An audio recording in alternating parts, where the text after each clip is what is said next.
Do you have 8 minutes?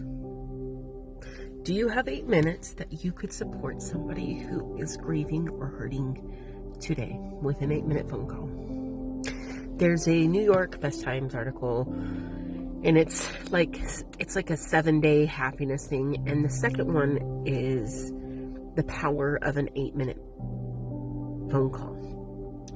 And I originally heard about this from Simon Sinek. If I say his name wrong, I'm sorry. And he talked about the importance. His friend told him about a time when she was having a hard time, and she reached out to him. And he's like, "Why didn't you tell me you were having a hard time?" And she's like, "I reached out, and all the text said is, 'Hey, do you want to hang out?'" And he had no idea that they were in crisis. And he's like, "You should have told me."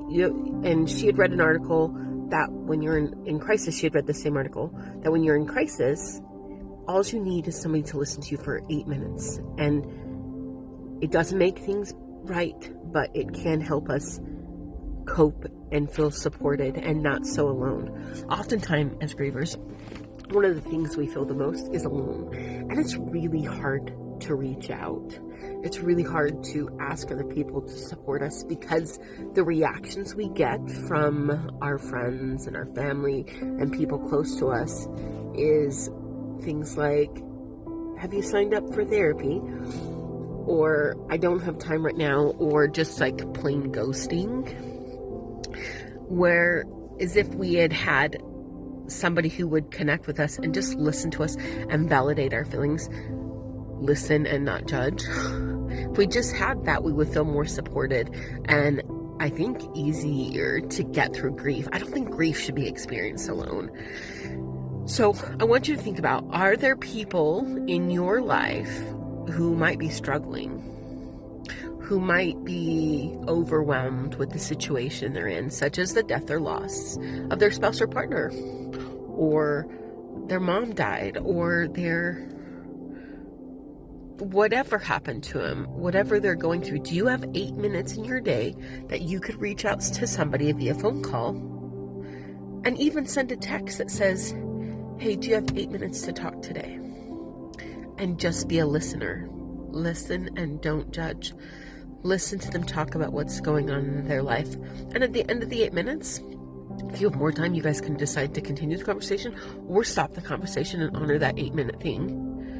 But it doesn't take much time to make somebody feel heard, make them feel validated, and make them feel supported. 8 minutes is all it takes. 8 minutes.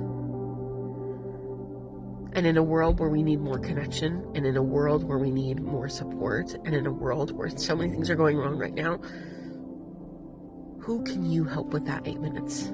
And if you're feeling brave enough yourself and you're going through the hard thing, who could you reach out to and say, "Do you have 8 minutes today? Do you have 8 minutes for a phone call today?"